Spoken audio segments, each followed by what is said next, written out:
A museologia social é o estudo do fato museológico, que nada mais é que a relação entre os seres, os patrimônios e os meios. E a história pública e os museus históricos, o que eles têm a ver com isso?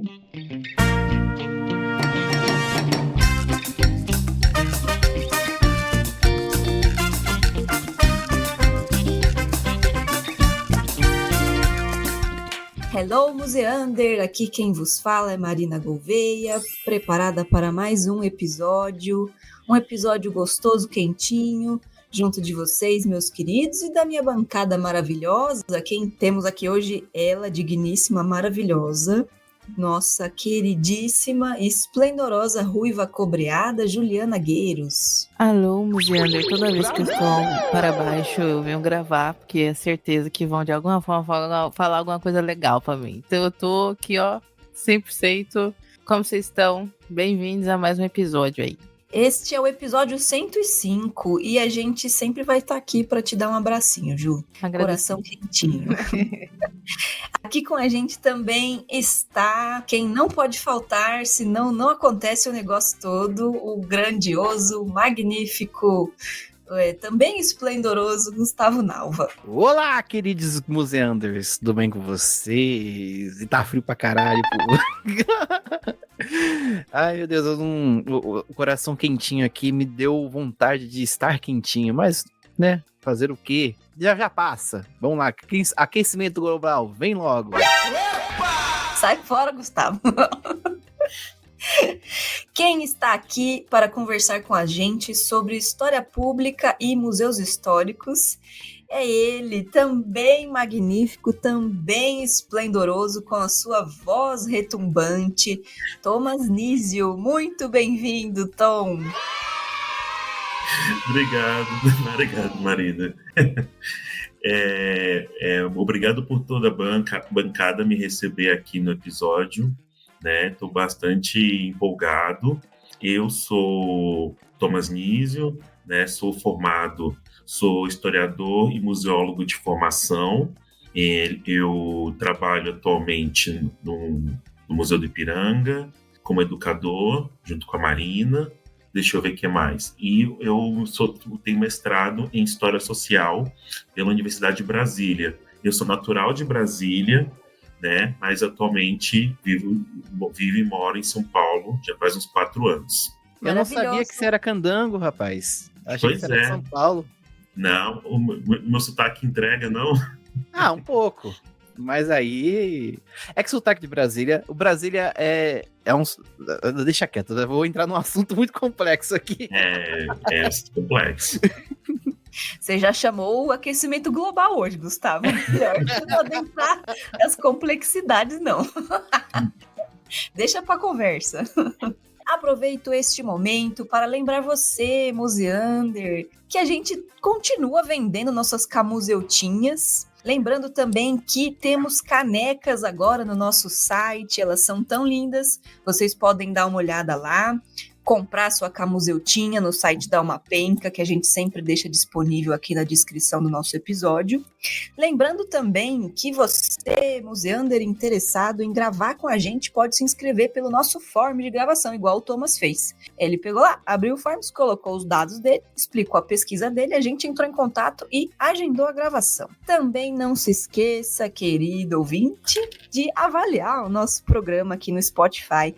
É sempre muito gratificante para a gente continuar desenvolvendo esse trabalho também esplendoroso e grandioso que a gente faz aqui, com todas as possibilidades que temos. Lembrando que somos um podcast de guerrilha, certo? Bora pro nosso episódio, então?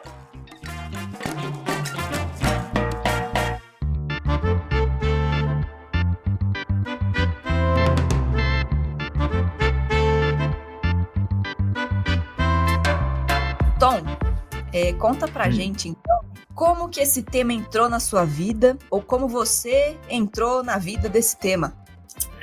Mas é uma novela, viu? Não, tô exagerando, não é uma novela grande, não. Mas antes de falar, eu queria dizer que eu sou grande fã do podcast, queria ter falado isso no começo, né? Sou fã do trabalho de vocês. Então, é muito legal ser um fã do trabalho, estar aqui podendo falar com vocês aqui sobre esse tema. Mas então, esse tema chegou até mim, né? Eu queria fazer um mestrado que unisse essa questão da história, da narrativa da história, ou sobre a pesquisa histórica com os museus há bastante tempo, desde que eu me formei em museologia em 2015. E aí eu sempre fiquei procurando fazer um projeto de mestrado que voltasse a isso.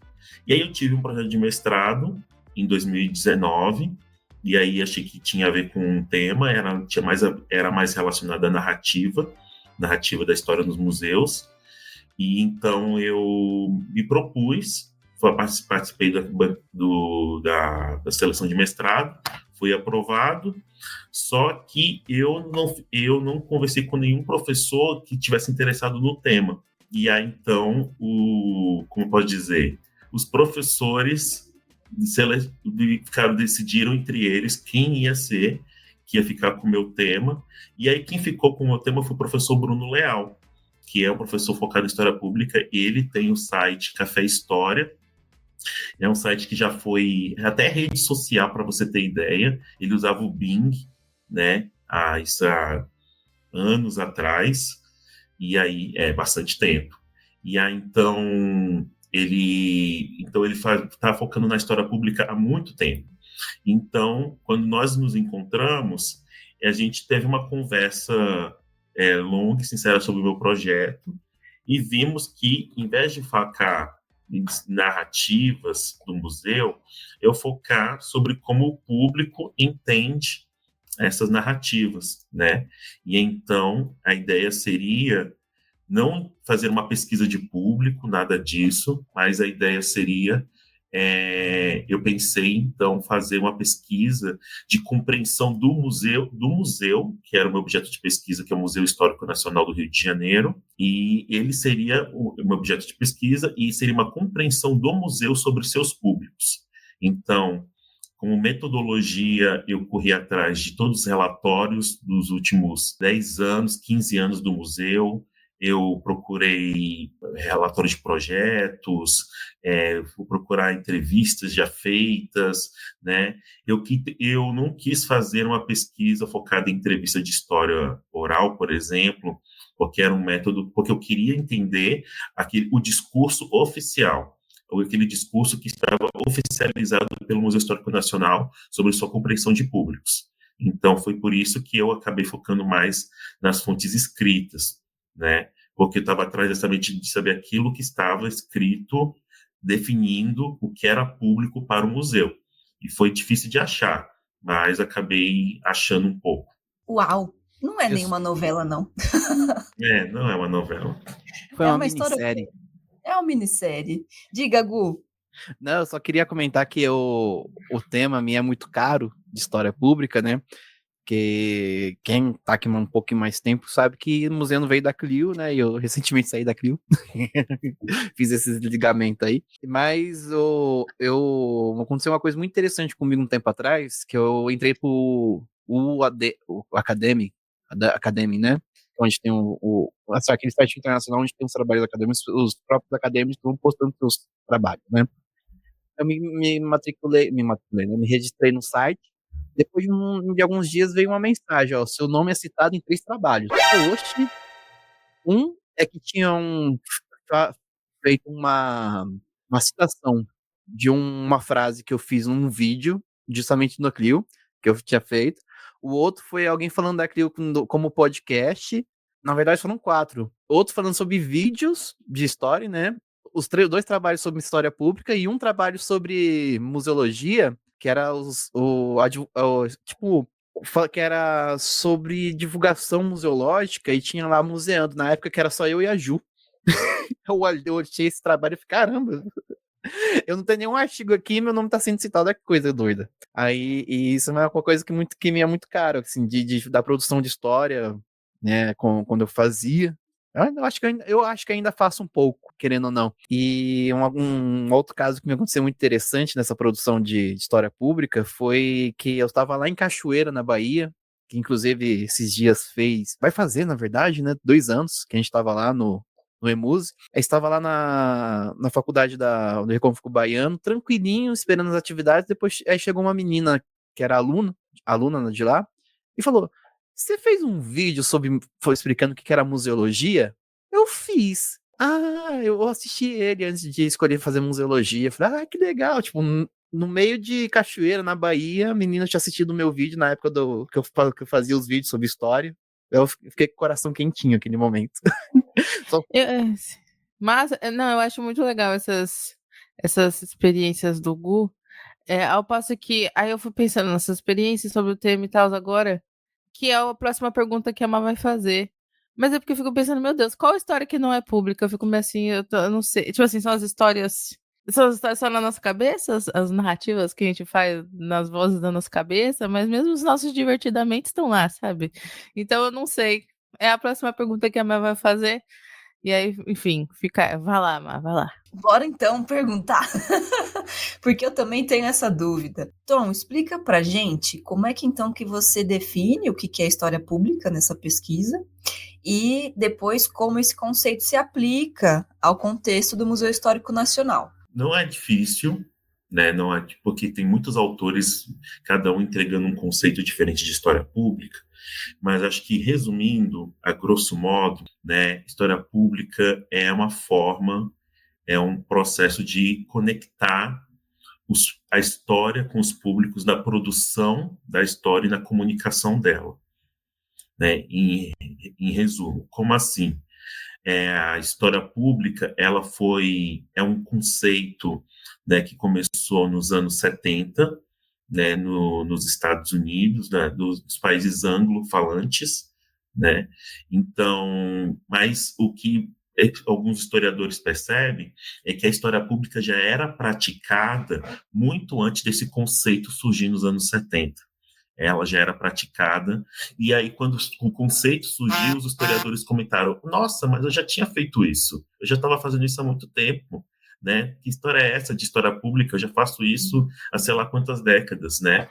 Então, realmente, em questão de história pública, a gente tem experiências, né, pensando sobre o acesso da história com seus públicos, né? O Thompson trabalha com isso, né? Com a história vinda de baixo, certo? Que é a publicação, que é um texto dele, e também tem outros autores que trabalham com essa questão da história, através de uma população maior, né, mais abrangente, mas a história pública não seria apenas falar sobre estes grupos sociais que antes não eram falados na história política do século XIX, né, mas seria uma forma de conectar estes públicos, né, de uma outra forma de divulgação e também na forma de produção da história, né? Tem um historiador, né, acho que é Trullo, né, que ele é do Caribe, e ele tem um livro, uma publicação que eu vou me lembrar aqui, ainda agora não está vindo na cabeça, mas é uma publicação que ele trata exatamente sobre a produção historiográfica feita com as comunidades do Caribe, né? Não exatamente com os historiadores, mas com outros profissionais, outras profissões, né? Como dentista, engenheiro, garçom, né? Todas essas profissões que podiam contar a história do Caribe, e então eles puderam participar em conjunto para contar essa história, né? Então, essa é uma experiência e isso foi nos anos 90, quando ele publica, e aí ele relata isso no livro dele. Então, já existiam experiências, então essas experiências da história pública giram em torno dessa participação, democratização da história, né? Porque sempre falavam que a história ficava numa torre de marfim, em que era impossível alcançar esses historiadores, em que eles apenas e eles ficavam focados apenas nos livros acadêmicos, enquanto fica a critério dos jornalistas publicarem livros de história mais acessível, o que tem acontecido bastante no Brasil, né? Nós temos jornalistas Laurentino Gomes, por exemplo, que tem publicado muito sobre história, e o que ele faz, o Laurentino Gomes, é exatamente... ele faz uma pesquisa, mas ele se baseia nas pesquisas de outros historiadores, e aí ele faz uma outra comunicação para os públicos acessarem de maneira mais palatável, vamos dizer assim, esse rigor acadêmico que está nas estantes das bibliotecas com as suas teses, dissertações. Então, a história pública tem esse papel, né? Tem essa proposta de trazer os públicos mais para perto, tanto sendo só comunicando uma pesquisa historiográfica, seja participando em conjunto, seja sendo uma pesquisa feita com os públicos ou feita sobre esses públicos, sobre estes grupos, né? Então, a história pública ela acaba sendo um conceito muito amplo. Um historiador brasileiro, né, que é o Ricardo Santiago, ele inclusive, ele é historiador no Centro de Pesquisa Histórica de Guaianazes, talvez o Gustavo Nova conheça, né? Estou tentando me lembrar da sigla, mas o Ricardo Santiago, ele define a história pública nessas 4 vertentes, né? A história para os públicos, nessa história que foi feita para poder alcançar estes públicos, a história com os públicos, em que os públicos trabalham em conjunto na produção historiográfica, a história e públicos, em que a história está junto destes públicos. Eu não vejo muita diferença entre história e história com, mas ele faz essa diferença. E tem a história por públicos, ou seja, os próprios públicos vão fazer essa produção historiográfica sem ter um historiador fazendo parte. O historiador ele poderia estar, por exemplo, como um mediador, como uma referência, como um auxiliador, mas a história toda estaria sendo produzida pelos públicos, pelos grupos sociais que querem narrar a sua própria história. Então, acho que isso resume bem o que seria essa história pública. E aí, como ela entra nos museus? Uma coisa que ficou, quando eu fui abordar a história pública na dissertação, eu fiquei percebendo as semelhanças da história pública com a nova museologia. Então, achei interessante ver as semelhanças e diferenças da história pública e a nova museologia. E as semelhanças são muitas, né? Tem a questão da democratização dos museus, esta relação social do museu com os grupos sociais que estão em volta dele, mas a diferença primordial, acho que eu e meu orientador conversávamos bastante sobre nessa questão, é que a diferença é o papel da história nisso. Enquanto tem museus focados na relação social, focados na vida política contemporânea de grupos sociais, ou tem nos museus de ciência focando em ciências exatas e tecnologias, né? Mas ainda ao mesmo tempo esses museus têm um papel de acesso e inter-relação com seus públicos. Então a história pública ela está focada na democratização da história com estes públicos, no acesso da história com esses públicos. Sendo esse acesso só através de uma comunicação, como um Spotify, como um livro, né, essas mídias que nós conhecemos hoje, ou através dessa participação coletiva dos grupos sociais na produção histórica, ou participação de historiadores participando em conjunto para produzir a história sobre esses públicos. Então, acho que essa seria uma diferença basilar entre os museus, né, e a nova museologia e a história pública. E aí ficou este questionamento na minha cabeça, se o Museu Histórico Nacional, que é o meu objeto de pesquisa, ele estaria praticando história pública. Eu estaria praticando nova museologia ou praticando mediação cultural, né? Então, eu acabo trazendo o conceito de mediação cultural também. Então, são 3 áreas que eu acabo fazendo essas pontuações: história pública, nova museologia e mediação cultural. E tento ver essas relações entre os 3 para tentar ver se de onde vem a história pública do Museu Histórico Nacional.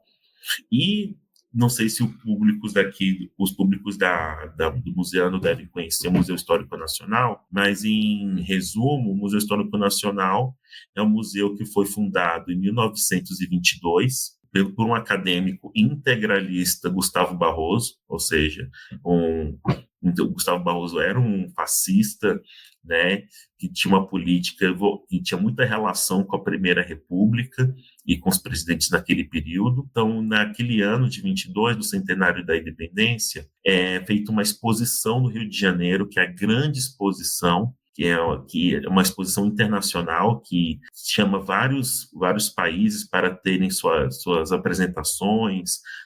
As exposições internacionais existem até hoje. Eu achava que não existiam mais, mas elas existem até hoje, né? Tanto que desse ano vai ser no Japão. E está tendo o maior problema do Brasil para participar dessa exposição internacional. E aí, pois é. E aí, então, essa exposição internacional, ela pegou todo o litoral que hoje nós conhecemos como a parte do aeroporto Santos Dumont, né, por toda aquela parte ali, do centro da cidade.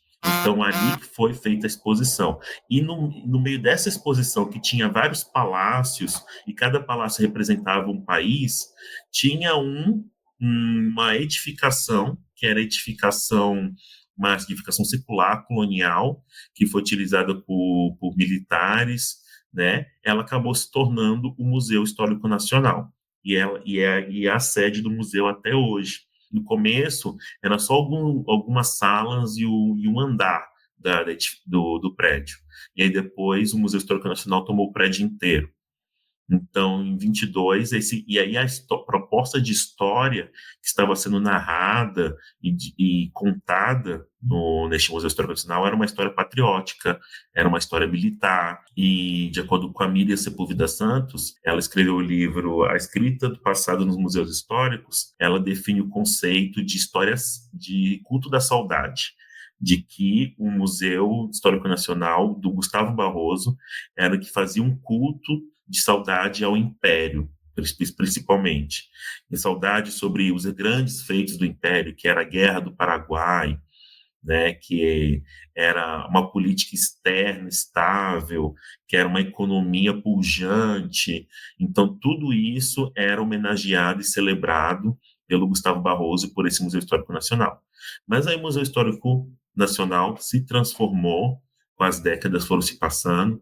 Na ditadura militar, ele continuou com essa narrativa heróica e militar, mas tínhamos vozes, vamos dizer assim, resilientes, que é o caso do Clóvis Bornai, que é o grande carnavalesco do Rio de Janeiro, e ele era servidor público e museólogo do Museu Histórico Nacional. E, vamos dizer assim, coincidentemente, quando Gustavo Barroso morre, o Clóvis Bornai ele sente uma liberdade maior para agir como museólogo no Museu Histórico Nacional e propõe experiências diferentes. Ele propõe exposições que possam discutir sobre a questões muito caras para nós hoje, como a questão da herança negra durante a escravidão, por exemplo. Então, foram experiências que o Clóvis Bornai trouxe para o Museu Histórico Nacional, numa época em que, nos anos 70, a museologia estava se transformando completamente. Vocês já abordaram aqui sobre a Carta de Santiago,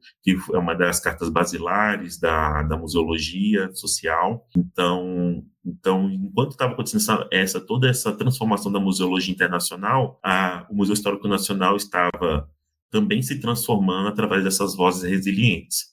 E aí, em 84, vem a professora Vera, né, que acaba dirigindo o museu, começa a repensar uma nova exposição para o museu, e aí é construída uma nova exposição de longa duração, que é uma exposição que a Miriam Sepúlveda Santos chama de história síntese, né, ou história narrativa, que seria usar os objetos do museu para contar elementos econômicos, sociais e políticos da história do Brasil. Então, esta seria a narrativa do Museu Histórico Nacional a partir de 84. E não seria mais o culto da saudade ou uma história militar que foi durante a ditadura. E aí, em 2010, o museu se transformou novamente, teve uma nova exposição, aí agora o Museu Histórico Nacional está com 5 exposições de longa duração novas desde 2010. Tem a Oretama, que é focada nas sociedades pré-colombianas, indígenas que tinha aqui na América Portuguesa,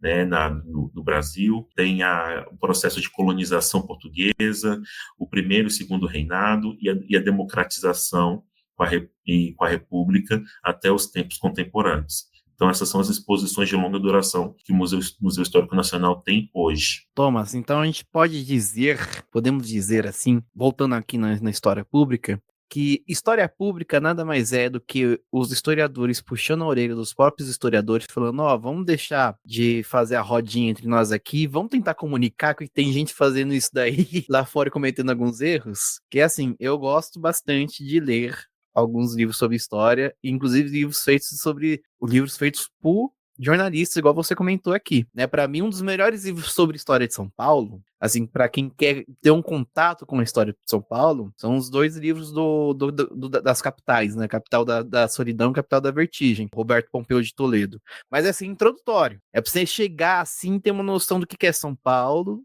e depois você vai lá nas fontes dele e vai procurar, vai tentar saber mais, né? Porque ele tenta ele é jornalista, mas ele tenta fazer história de uma maneira um pouco mais séria, né? Mas assim, é um jornalista, tem suas limitações, assim. A narrativa dele é muito gostosa. Então você acha que é isso? É os historiadores puxando a orelha dos outros historiadores, falando, vamos, assim, a academia é importante, mas vamos, né, comunicar? Então, tem um historiador que ele é focado em história pública também, que é meu xará, inclusive, que é Thomas Covan, né? Se escreve Calvin com U. Thomas, ele faz essa crítica dura sobre os historiadores na Torre de Marfim, né? De como os historiadores têm ficado presos no rigor acadêmico. Mas os historiadores que nós temos estudado hoje, eles já faziam críticas em relação a isso há bastante tempo. O Hobsbawm, por exemplo, ele fazia pesquisa sobre alguns grupos sociais, né? Ele tem uma pesquisa sobre sobre a relação do jazz nos Estados Unidos, como ele era consumido. E então ele estava analisando os leitores das revistas de jazz que existiam, né, nos anos 70, nos anos 80. E eu sei disso por causa da aula de história pública que eu tive, né? E a gente acabou lendo alguns trechos dessa pesquisa dele. Então tem historiadores que fizeram essas críticas e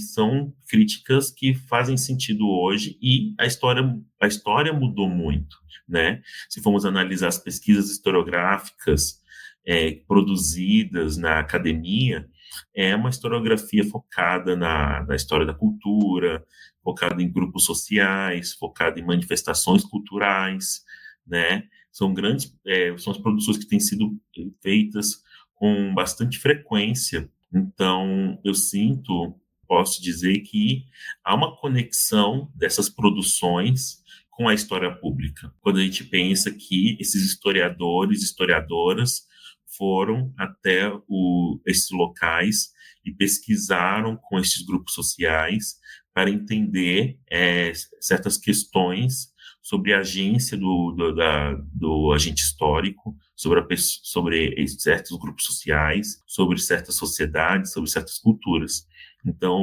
Então vejo que hoje, né, a historiografia. Eu quero parar essa pontuação para me lembrar de uma crítica que o meu orientador fez, né, quando eu estava usando o livro do Trullo, né, que o Trullo estava fazendo uma crítica ferrenha à historiografia europeia, falando de como ela era eurocêntrica, capitalista, né, focada apenas no seu próprio umbigo, né, de como não tinha uma relação com os grupos colonizados, né, então essa questão da decolonialidade estava surgindo na mente do Trullo. E aí, então, quando eu escrevi eu comecei a escrever toda essa análise dele na dissertação, do capítulo, aí mandei para revisão para o Bruno ler.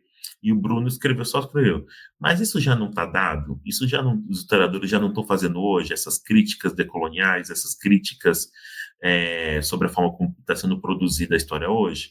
Eu acho que essa crítica está datada, né? Mas eu gostei tanto da crítica que, então, eu queria falar dela, então mudei o contexto de como eu a tratei dessa crítica, né? De como, naquele período, nos anos 90, a história estava sendo bastante ainda criticada, inclusive por esse historiador, e como que ela poderia ser transformadora se envolvesse grupos sociais. Inclusive, Thomas, eu visitei, esse foi um dos poucos museus que passam pela Museano que eu posso dizer que eu visitei. Eu estive lá, eu vi. Infelizmente, eu visitei ele já quase perto de fechar. Visitei. Não vi lá as carruagens, as partes lá de baixo, lá dos canhões, eu não vi. Mas eu consegui visitar. E, inclusive, a entrada do museu é bem interessante, porque ela tem tem uma puta estátua zona, eu acho que é do Dom Pedro, né, na porta, na entrada ali, e tem 2 escadas rolantes zonas bem grandonas, assim, eu falei, caramba, é um negócio bem, bem épico, assim, a entrada do museu. A épico e aquele contraste de moderno com o antigo, né, é uma entrada de museu bem interessante. E ele vai acompanhando como você já descreveu aqui, ele vai acompanhando uma narrativa linear do que seria a história do Brasil, né? Ele já começa com o pré-história, neolítico, paleolítico, todos os líticos da vida, e depois ele já vai entrando no que seria a história do Brasil colônia. Tem uma parte que é sobre Tiradentes, que é sobre Minas Gerais. Eu achei que é um museu que foca muito, né? Para um museu que se dedica, né? Que tem como premissa falar sobre a história nacional, é um museu que se dedica muito a Minas Gerais e ao Rio de Janeiro. Tanto que tem uma parte lá da exposição, ele faz uma réplica de um boticário, né? Um boticário do Rio de Janeiro, com os vidrinhos, o atendimento lá, a venda. Eu achei muito interessante. Isso também resbala muito na produção de história do Rio de Janeiro, né? Quando a gente para dar uma olhada, uma coisa bem interessante de comparar a história que é feita em São Paulo e a história que é feita no Rio de Janeiro é que a história que é feita em São Paulo, geralmente, na maioria das publicações e dos estudos feitos na parte de humanas, os que são feitos em São Paulo é muito olhando para o umbigo, é sobre São Paulo, né? É sobre São Paulo e sobre o que tem em São Paulo, sobre tudo que é São Paulo. A grande maioria. E quando você vai pro Rio de Janeiro, parece que o pessoal da UFRG, UFRJ, da Unirio, eles vão numa outra perspectiva de tentar abraçar o Brasil, tentar ser uma perspectiva nacional. Então você vê a maioria dos trabalhos produzidos lá, eles têm essa perspectiva, essa projeção de ser algo nacional. E quando você vai para outras localidades, é uma grande diversidade, né? Mas esses 2 pontos, assim, Rio e São Paulo, me parece ter essa marcação muito nítida, né? Talvez por conta do Rio ter sido a capital do Brasil. A gente tem a pergunta aqui na nossa pauta, que qual foi o papel do museu na interlocução entre historiadores e os públicos especializados e os visitantes leigos. No que eu falei aqui, esse museu ele tem uma história muito linear, que é muita história que a gente vê nos livros didáticos brasileiros. Você acha, né? Eu quero misturar uma pergunta minha com essa pergunta aqui. Nessa nova exposição, que a exposição que eu visitei, na verdade, era em 2022. Essa exposição, ela tem um pezinho no livro didático de ser algo ilustrativo ao que é falado na sala de aula? Confesso que, olhando os relatórios, eu não percebo esta relação da narrativa que está sendo construída nessas novas exposições. E quando eu falo novas, elas já são de 2010 para cá, né? São a exposição Cidadania e Construção, acho que é de 2014, não tenho certeza, e a primeira de 2010, e Oretama também 2011, 2012. Então, a construção destas exposições elas seguiram narrativas, né, que estão embasadas principalmente nos vestígios, que são os objetos que eles possuem.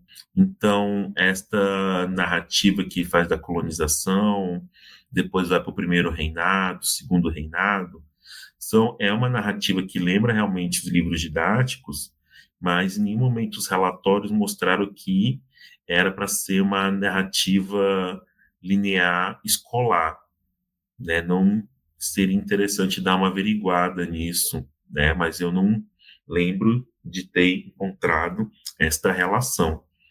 O que eu, nessa pergunta, né, de construção dos especialistas com o museu, né, as últimas décadas, principalmente na década de 2010, lá para 2015, 2016, 2017, muitos consultores apareceram para conversar sobre essas exposições, consultores e grupos sociais. Esses grupos sociais variavam. Tinha, por exemplo, de especialistas, o Emanuel Araújo, por exemplo, o artista, e foi diretor do Museu Afro por muitos anos, né? Ele foi um consultor na exposição, numa das exposições do Museu Histórico Nacional, focada no primeiro e segundo reinado, em que ele faz uma instalação artística no meio dessa exposição, que se chama Altar a Oxalá, para fazer esta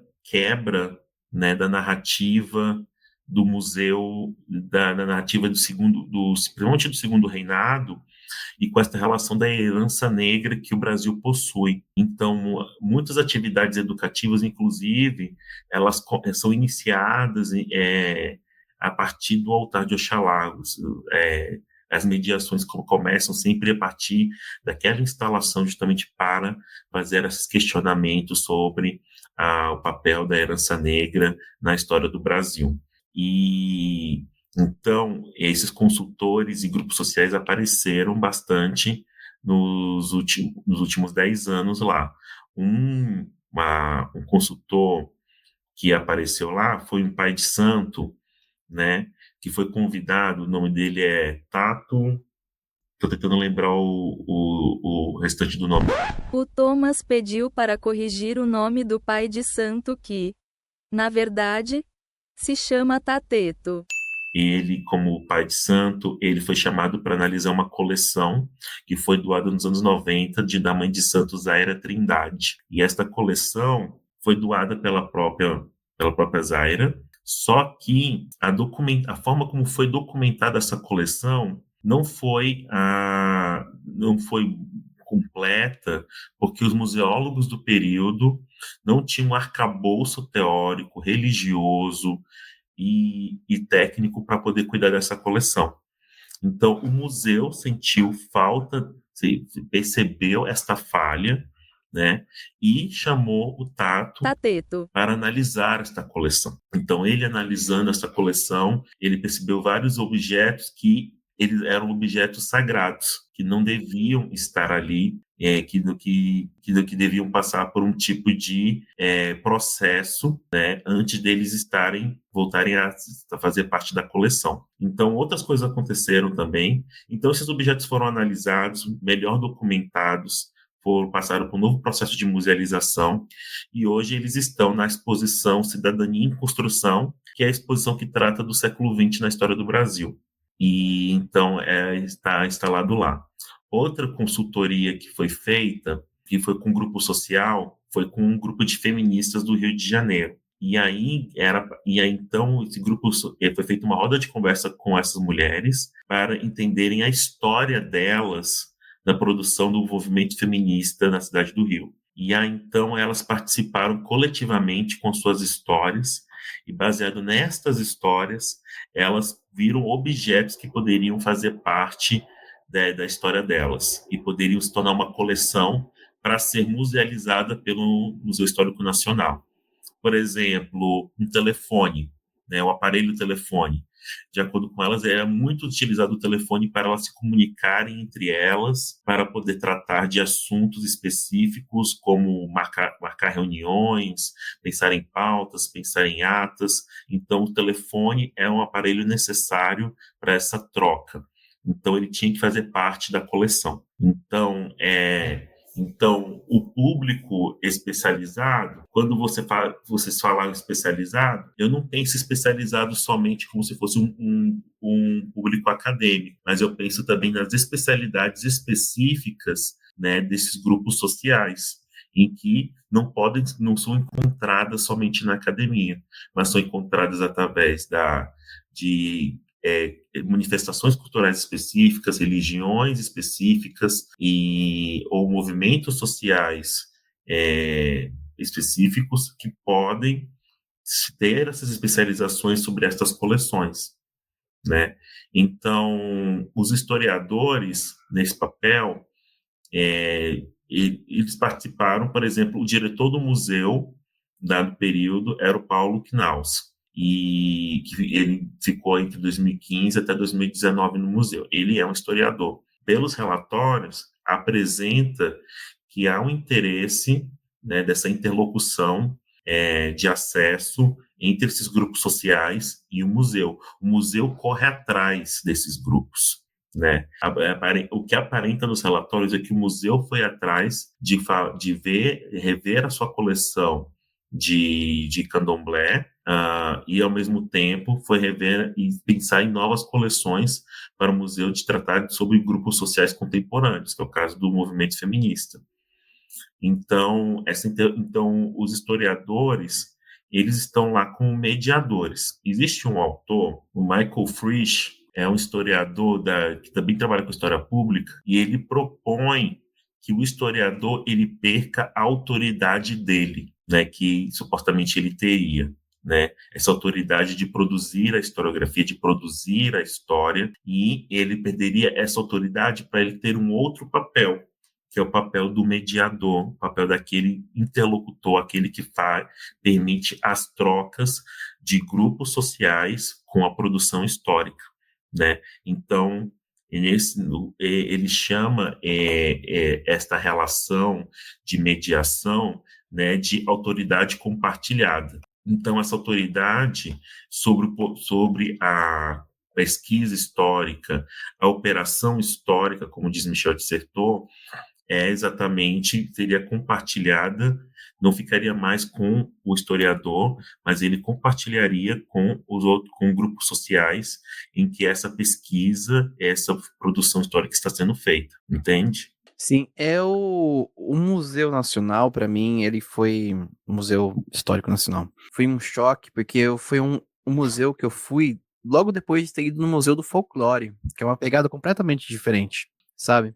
O que me impressionou muito, agora eu fui revisitar aqui meus stories, meus destaques da época que eu fui visitar, para ver se eu realmente estava certo na minha colocação, que se tinha mesmo essa linearidade da expositiva, de ser como se fosse uma linearidade do livro didático. Eu até achei aqui o que você comentou, da parte dos orixás, muita coisa que você foi falando aqui, eu acabei visualizando nos meus stories. Quem quiser ver nos meus stories, tá lá, Gustavo Nalvo. Até não é fazendo propaganda, mas eu realmente fui no museu, e muito do que o Thomas foi falando aqui, eu tirei foto quando eu visitei lá.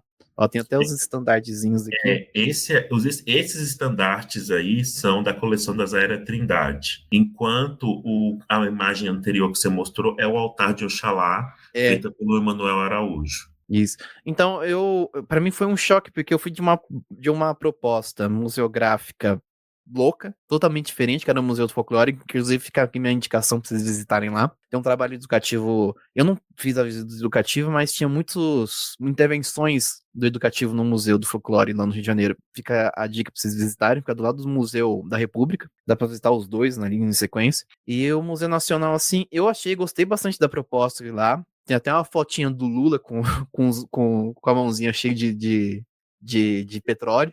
Eu parecia que eu tinha entrado no museu com um livro didático na mão, assim, sabe? E fui folheando. Porque tinha parte sobre Tiradentes, tinha parte. Tudo que eu na minha fala anterior. Mas agora se falando faz realmente...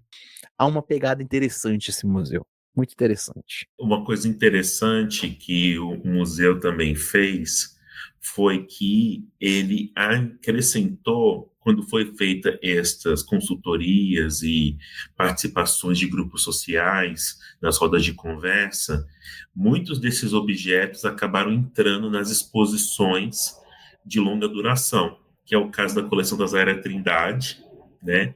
Mas um evento que eu acho que vale muito a pena comentar, agora que eu me lembrei, é sobre o Museu das Remoções. O Museu das Remoções, ele surgiu no Rio de Janeiro após a expulsão da população da Vila Autódromo para a construção, né, da Cidade dos Atletas, né, do Rio de Janeiro. E aí, então, essa Vila Autódromo, as pessoas foram removidas de lá, com seus lares foram retirados, elas foram levadas para outras regiões, né? Mas as memórias dessas pessoas ficaram nessas casas, né? A memória estava no azulejo, a memória estava no tijolo, a memória estava na grade. E aí, então, quando as casas foram derrubadas, as pessoas pegaram esses pedaços que sobraram e levaram. E aí, então, elas se juntaram para pensar em fazer um museu com estes vestígios que sobraram da Vila Autódromo. A torneira, o tijolo, o azulejo, foram todos recolhidos. E o Museu Histórico fez parte desse processo, né, com a roda de conversa, trocas sobre... E aí, então, foi feita uma exposição de curta duração com o Museu das Remoções, né, com todas com esses artefatos, e depois alguns desses artefatos foram musealizados pelo museu, foram adquiridos. E aí eles foram colocados também na exposição de longa duração em alguns elementos de exposições. No caso do Museu das Remoções, eles utilizaram para fazer uma relação com a derrubada do Morro do Castelo, que aconteceu. A derrubada do Morro do Castelo aconteceu exatamente para construir a exposição de 1922. E aí o Morro do Castelo, vivia uma população em cima do Morro do Castelo, ela foi removida para poder derrubar o morro, para construir construir toda uma área central, fazer um novo centro do Rio de Janeiro. E aí, então, o Museu Histórico Nacional pôde fazer essa relação, os curadores fizeram isso, museólogos, historiadores, fizeram esta relação do Morro do Castelo com o Museu das Remoções. Então, foi uma troca interessante que o Museu Histórico Nacional fez com com o Museu das Remoções, né? Então, aí o Museu Histórico Nacional foi esse mediador, né? A instituição foi a mediadora, interlocutora, né, para a produção dessa narrativa, né? A narrativa final acabou ficando com o museu, né, quando faz essa relação do Morro do Castelo com o Museu das Remoções, né? Mas, quando o museu fez a exposição de curta duração, a narrativa era total do próprio Museu das Remoções, da população do museu, da Vila Autódromo, que fez a narrativa sobre suas próprias histórias sendo contadas. E o Museu Histórico Nacional foi o mediador nesse aspecto. Nossa, incrível saber isso. Incrível mesmo. Eu não sabia. Porque o Morro do Castelo, que é onde surge o Rio de Janeiro, né, onde é a primeira, né, na lógica de Acrópole, onde que é das cidades portuguesas, é onde é fundada a cidade do Rio de Janeiro, ele vai ser demolido e ele ficava exatamente atrás do Museu Nacional, do Museu Histórico Nacional, né? Você tem um Museu Histórico Nacional, nas costas dele você tem a Igreja Nossa Senhora do Bom Sucesso, e grudado na Igreja Nossa Senhora do Bom Sucesso você tem o que sobrou do Morro do Castelo, que é a Ladeira da Misericórdia. É literalmente uma ladeira que não dá para lugar nenhum. Por quê? Porque o morro foi cavado, foi cavado usado de aterro, né, que agora hoje é o museu, hoje é o Aeroporto Santos Dumont, né, que foi, como o Thomas falou, que foi aterrado para fazer a exposição, mas hoje é o aeroporto. E é incrível, né, essa semelhança, né? Porque também foi feito pelo poder público e também teve todo um processo de desapropriação violenta do Morro do Castelo na época, né? Na época já tudo era violento, né? Mas nossa, é muito interessante saber disso. Olha, a história, né, como diria o Carlos Marcos, né? A história ela acontece primeiro com tragédia, depois como farsa. E Tom, para a gente caminhar aqui para a reflexão final do episódio, em que medida o público pode se apropriar do museu e também ser agente nesse processo todo que a gente tem conversado? Você deu alguns exemplos, né, acho que esse exemplo do Museu da Remoção dialoga um pouco com isso, mas tem algum outro exemplo que você quer ressaltar aqui? Como é que o público se apropria do museu e se torna agente dele? Então, tem dois aspectos aqui. Um aspecto é o que é público, né? E na minha pesquisa, o público não seria o substantivo singular, seria plural, seria públicos, né? Então, os públicos, eles são compostos pelos visitantes, pelos pesquisadores, pelas pessoas que estão ao redor do museu, até pelo não público também, quando esse não público frequenta o museu aleatoriamente, vamos dizer assim, e também pelos grupos sociais que querem uma participação coletiva de representação neste museu. Então, todos esses grupos específicos são públicos do museu, né? Principalmente no Museu Histórico Nacional. E aí, então, como é que esses públicos podem se apropriar do museu? Aí eu contei o caso do Museu das Emoções, né? Que eles, como um público, cientes de interesse, de terem a sua história contada, representada e narrada, eles podem essa participação coletiva com o Museu Histórico Nacional. Mas tem outros grupos também, que são os visitantes, que são os públicos, vamos dizer, os públicos tradicionais, né? E estes públicos, né, eles têm uma agência, e esta agência baseado em alguns historiadores que eu pesquisei, a agência do agente histórico, ela envolve intenção, ação e efeito. Mas este efeito não precisa realmente acontecer, este efeito. O efeito pode ser uma reflexão sobre a ação feita.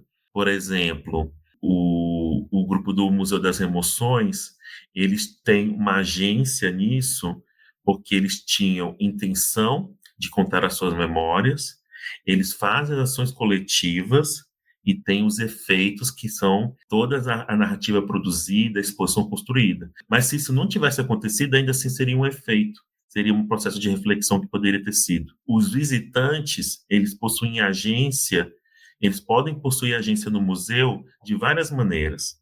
Eles podem possuir agência não gostando da exposição, eles podem ter agência gostando, mas fazendo várias críticas sobre,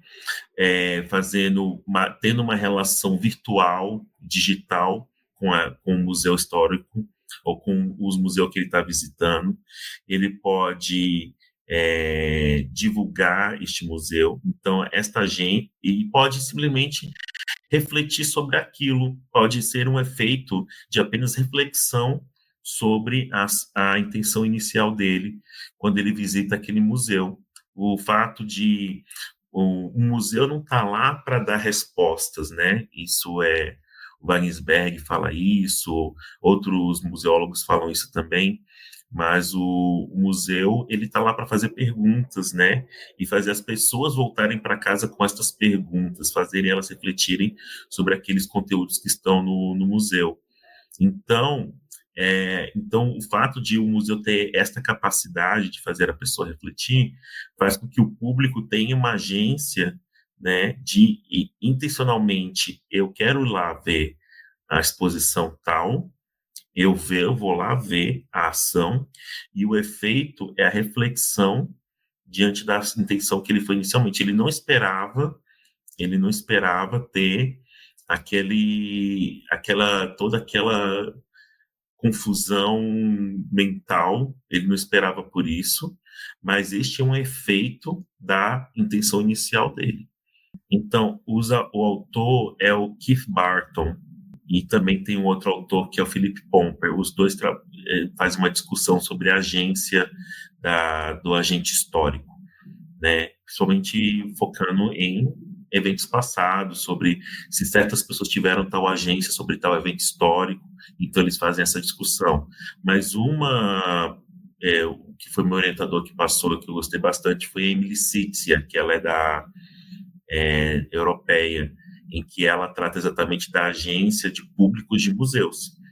E ela percebe como as ações educativas, né, na verdade, como a ação educativa, como um exemplo que ela deu, né, podem ter esta agência dos públicos.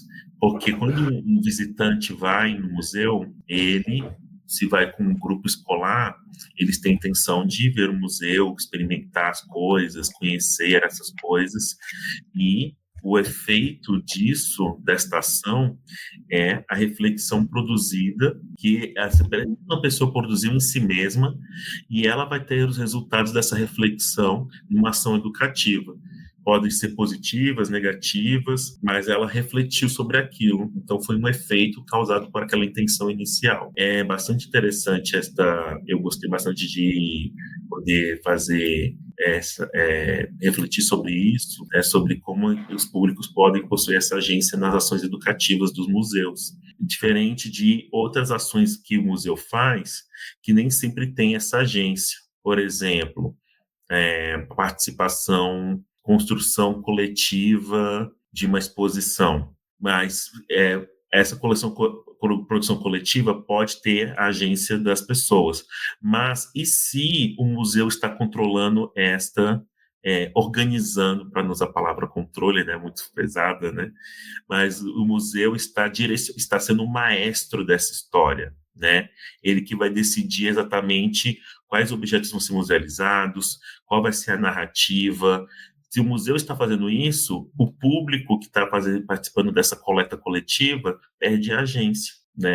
Eu ia perguntar algo desse tipo. Eu queria saber, a nível de curiosidade, se a agência do público está diretamente relacionada com a predominância ou não da perspectiva da história pública, da prática da perspectiva, né, da história pública nos museus, porque estava pensando isso, se o museu, apesar de promover algum tipo de participação social, ainda assim influencia, organiza, como você falou, em vez de controlar, organiza essa participação a ponto de influenciar o que vai vir dela, né, o que vai ser originado dessa participação, sei lá, não sei, se é uma postura autoritária, né, do museu, se é uma postura de controle mesmo da criação das narrativas. Aí a agência do público existe, ou ela existe e é controlada, ou ela passa a não ser considerada agência, né? O público passa a não ser agente e só um receptor, por exemplo, um espectador. É uma pergunta complexa. Mas o que eu posso dizer é que existem várias formas de participação do público no museu, né? Pode ser uma participação em que o museu ele está organizando, ele está sendo o curador central e o público participa como convidado. Existe, e é o que mais acontece, na verdade, a maioria dos museus são desse jeito. Existe em que o museu ele larga mão dessa autoridade e deixa o público participar completamente, fazendo parte da narrativa, da curadoria, da documentação, o que é muito mais raro acontecer. É mais comum isso em museus comunitários, por exemplo, certo? E existe as consultorias também, né? Quando você, por exemplo, o caso do Pai de Santo, ele faz parte de um grupo social, né? Então, quando você está chamando alguém desse grupo social, você está tendo uma participação pública também de um público e uma agência desse grupo social nessa construção coletiva, né? Mesmo que seja só um, né? Porque ele é um especialista, mas ainda assim é uma participação coletiva, né? Porque aquele grupo social está sendo representado através daquela pessoa. Agora, a questão final de tudo isso tem história pública no Museu Histórico Nacional? Então, eu vi que sim, né? Eu vi que sim, porque exatamente houve um processo de construção coletiva dessas histórias, teve um processo de agência dessas pessoas na construção dessas memórias, dessas histórias, né? Então foi feita uma construção, foi feita uma operação historiográfica do Museu das Emoções, por exemplo, para as suas histórias serem contadas numa narrativa através do museu, né? Então, isso foi uma história pública, ao meu ver, né? Foi história pública quando o Tato, né, foi fazer a consultoria, foi convidado pelo Museu Histórico Nacional, e o Museu Histórico Nacional não foi autoritário, não no sentido de mandar mais... Ele saiu dessa posição de autoridade para deixar o especialista fazer parte do processo de musealização, né? Então, vi que tem uma história pública também envolvida nisso. Sair da autoridade do museu, né, do historiador, entrega essa autoridade a uma pessoa de um grupo social que tem mais relação com aquela coleção do que o próprio museu, né? Então, ao meu ver, sim, tem história pública no Museu Histórico Nacional. A questão de ser sobre história do Brasil, uma história nacional, ou se deu espaço de se apropriarem da história, né? A história pública também é a questão de apropriação do que é a história através desses grupos, né? Muito interessante. Parabéns pela pesquisa, Thomas. Obrigado. Mas só lembrando, né, que você mesmo tinha comentado, né, de que essa visão, essa narrativa das exposições do Museu Histórico Nacional, elas são muito vindas da posição do Rio de Janeiro, né?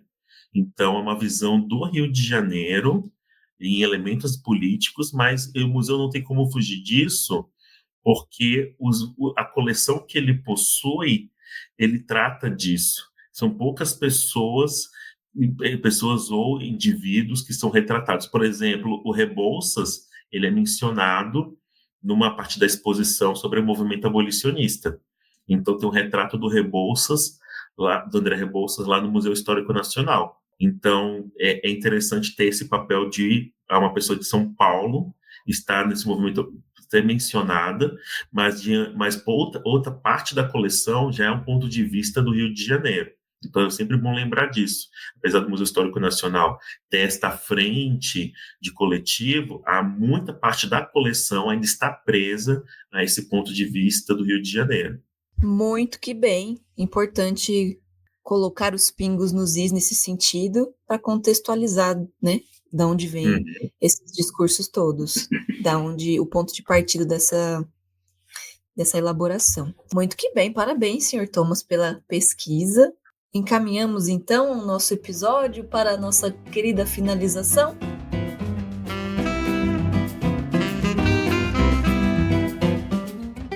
Pessoal, vamos então para nosso momento de encerrar, nossa encerração, nossa finalização do episódio. Como sempre, a gente finaliza com indicações. Quais são as indicações deste episódio? Posso começar? Ainda estou na fase leitora. Então, a minha indicação é um livro. Estou lendo agora Salvar o Fogo, do Itamar Vieira Júnior. Falei o nome dele certo, gente? Falei. Então, tá bom. Salvar o Fogo é um livro muito legal. Fui moleque e descobri recentemente que é o segundo livro de uma trilogia. Eu já li o primeiro, né? O Torto Arado. E eu só me toquei que era um segundo livro quando eu percebi que tinha uma personagem também do mesmo autor que reaparece nesse segundo livro aí. Eu falei, por que ela tá aqui? Aí eu fui pesquisar e descobri que é uma trilogia. Então, recomendo tanto o Torto Arado, que eu já recomendei em outro episódio, quanto o Salvar o Fogo, desse autor baiano. Enfim, Não vou dar spoilers, mas é uma produção muito diferente de tudo que eu já li. Ok? Então essa é a minha indicação. Gu, tem indicação do episódio de hoje? E eu tenho, visitem o Museu Histórico Nacional. Não, assim, Ótima indicação. eu vou indicar aqui, já que em um momento foi citado, né, o Thomas citou o Museu das Emoções aqui. Minha chefinha, a dona Ana Paula Brito, né, minha chefinha porque eu edito uns episódios pra ela lá do Memória Pra Quê. Então, tô lançando aqui em primeira mão. E quando eu terminar de gravar esse episódio, ela já me pediu pra postar o episódio que eu editei pra ela sobre Não Resista. Olha o nome do episódio, Não Resista. Que ela vai falar um pouquinho sobre o ato de não resistir como um ato de resistência. Não resista, faça diferente. Naqui ela vai, se eu não me engano, se eu não tô com a cabeça ruim, ela comenta sobre o Museu das Emoções, ela tava em uma conferência que tinha uma fala do pessoal do Museu das Emoções e da mãe Zana de Odé. Mãe Zana de Odé que teve o seu terreiro demolido, né, por uma ordem judicial.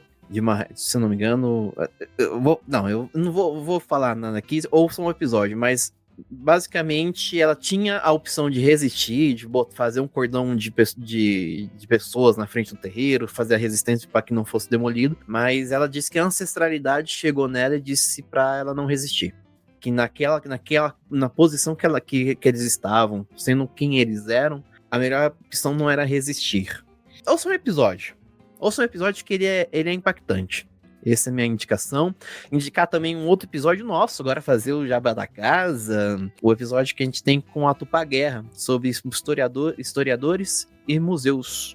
O episódio com a Tupá Guerra tá muito interessante. É um dos episódios mais legais que a gente tem aqui de conversas, né? Foi um dos episódios que mais teve coisas cortadas, inclusive porque Tupá gosta de conversar bastante. Então, várias coisas. Eu acho que inclusive foi com a Marina que eu gravei, né? Foi interessante. Então tem esses 2 episódios de podcast que tá aí. Minha indicação. Maravilhoso. A Ju, que teve, enfim, que resolver cocitas, nos deixou uma indicação aqui de texto. O texto é do professor Mário Chagas e se chama A Imaginação Museal, Museu, Memória e Poder, em Gustavo Barroso, Gilberto Freire e Darcy Ribeiro. Comentamos, né, sobre a influência de Gustavo Barroso agora há pouco, certo?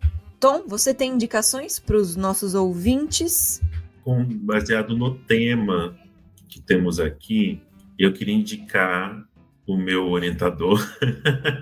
Indico o Café História para o pessoal conhecer o site, os artigos e textos produzidos, mas também indico um livro dele que ajudou muito numa introdução da história pública, que se chama História Pública e Divulgação da História. O livro é organizado por ele, né, Bruno Leal Pastor de Carvalho, e pela Ana Paula Tavares Teixeira, né? E uma indicação que tem nada a ver com o tema de hoje. É só um livro que tem na metade dele. Eu gosto muito de história da religião também. E se chama Deus, uma Anatomia, né? Que é um livro polemicíssimo que analisa como Deus tem um corpo. De como Deus, na Idade Antiga, ele tinha um corpo sim, não é um Deus invisível, etc. E é da Francesca Stavrakopoulou, né? God and Anatomy, que não tem tradução em português. E é polemicíssimo esse livro, e tô adorando. Adoramos polêmicas por aqui. Ouvintes, museanders, se vocês já leram esse livro, contem aqui para nós o que vocês acharam dele. É isso, meus queridos. Agradeço imensamente a presença de vocês, dos nossos queridos ouvintes. E aqui desta bancada maravilhosa, um beijo no seu coração, Ju. Estamos sempre aqui. Muito obrigada, Gu. Mais um episódio 105 para nossa conta. E eu que agradeço a oportunidade de estar aqui conversando. Inclusive, agradeço, Thomas, por trazer o tema. Assim, eu sou um historiador um pouco tanto quanto frustrado por não conseguir, né, exercer a profissão. Mas então toda vez que eu tenho a oportunidade de discutir história, conversar sobre história e falar sobre história, eu me realizo de certa maneira. Então, muito obrigado, Thomas, muito obrigado, Mar, muito obrigado, Ju, e obrigado, querido ouvinte. Muito, muito obrigada, Tom, pela presença, pelo interesse, pela paciência, por ter se inscrito, por ter compartilhado toda a sua pesquisa com a gente. Uma pesquisa de mestrado robusta e detalhada, como eu sei que o Tom faz. Posso expor você um pouquinho? É legal, é uma exposição legal, confia em mim. O Tom tem uma habilidade, ele tem uma habilidade de pesquisar coisas muito incrível. Você fala assim, Tom, eu preciso achar uma coisa assim, assim, assado. E aí, assim, 30 minutos depois a coisa está ali detalhada na sua frente e ele sabe tudo sobre aquela coisa. Ele tem uma capacidade de concentração muito incrível e de pesquisar muito rápido. Eu acho isso muito, muito, muito maravilhoso nesta criatura que está aqui com a gente. Então, muito obrigada mesmo e espero que você volte mais vezes, a porta está aberta. Espero que os museanders também se sintam à vontade para se inscrever no nosso Forms, assim como o Tom fez e outros também fizeram. Museando está aqui com as portas abertas, ok, Tom? Muito, muito obrigada. Eu só quero agradecer mais uma vez por terem me recebido, gostei muito da nossa conversa, né? Apesar de eu ter falado muito, peço desculpas. E obrigado pela oportunidade e vou estar aí ouvindo Museando, como sempre estou ouvindo episódios novos e vou estar acompanhando vocês. Muito, muito obrigada. 1000 corações. E é isso, Museanders. Nosso episódio fica por aqui. Obrigada de novo pela escuta, pela partilha de todos que participaram. E é isso. A Museando, História Pública e os museus históricos seguem vivos.